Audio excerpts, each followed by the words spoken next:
Hello and a warm welcome back to the garden. In this video I'm going to be showing you what jobs you can be doing throughout the month of August.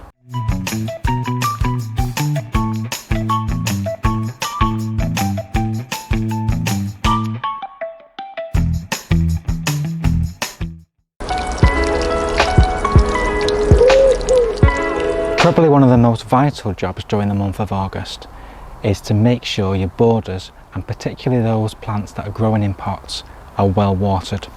So get yourself a hose, get yourself a watering can, and if you have a really hot day, just do ensure that you give your borders a really good drenching.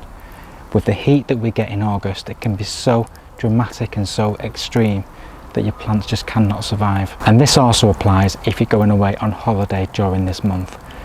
Get somebody that you know, a family member or a neighbour, to keep an eye on your garden and make sure that during spells of really hot, dry weather that someone comes in and waters your plants, because the last thing you want is to come back after a lovely holiday to a garden that is full of devastation and all your plants have died because it hasn't been watered.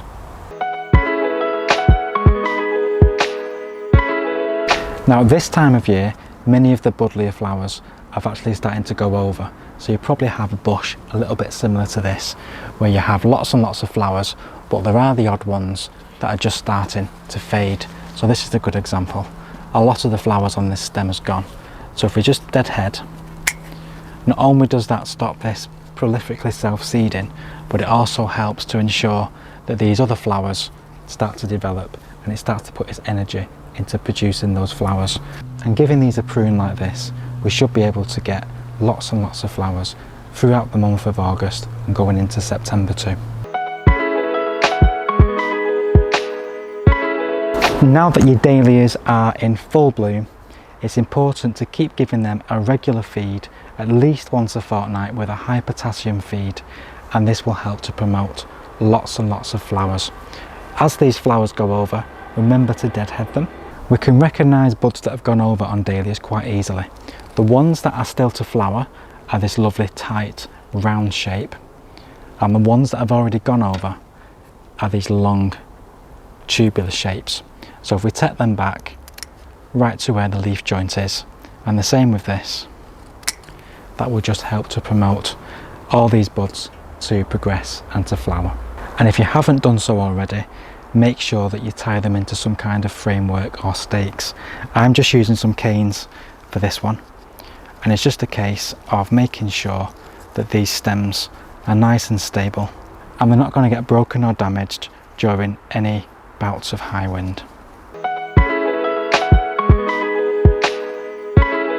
If you're growing some of the tender salvias, now is an ideal time to be taking soft tip cuttings of these and making sure that we have new stock for next year should the original parent plant succumb to any harsh weather. Now, one of the main things with these types of salvias is that the lower down you go on the stem, it's actually a bit squarish and it's actually quite hollow. So to get successful cuttings of this one, you need to be taking soft tip cuttings. So what we do is we're looking for non-flowering shoots. So something like this one is ideal, whereas something like this one you try and avoid because it's got a flower spike coming on it. And you literally need to just go just behind where a pair of leaves is, take it like that, remove some of these lower leaves,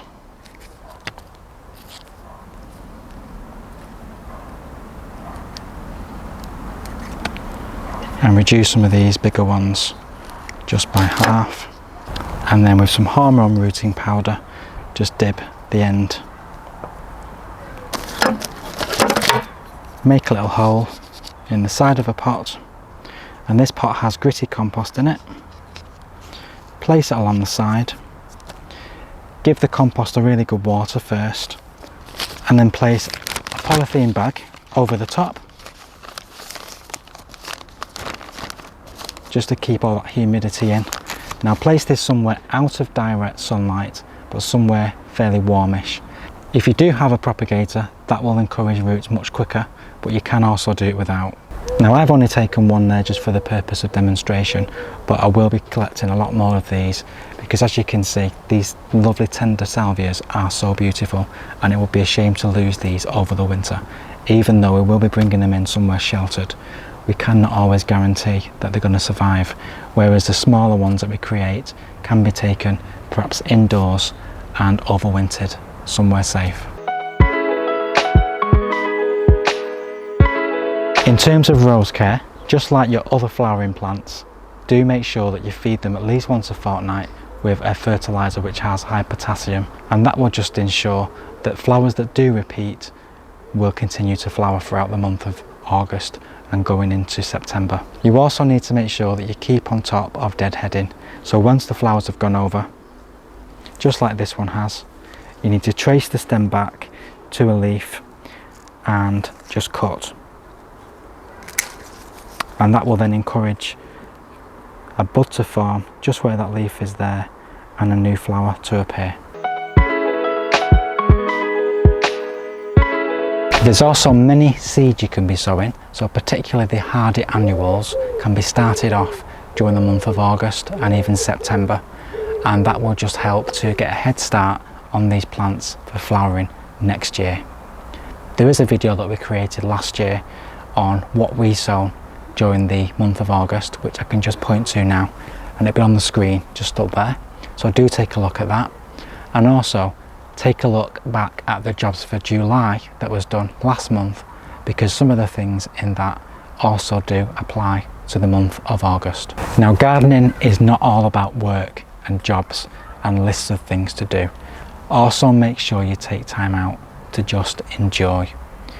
August is pretty much the last decent month that you're guaranteed to get. September can be quite unpredictable. Some years we've had a brilliant September, and some years it's been a bit cold and wet.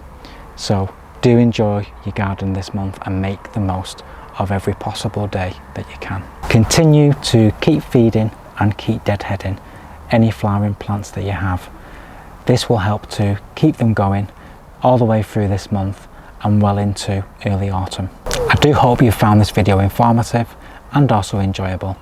Please give me a like, please subscribe, and also please leave any comments in the comments box below.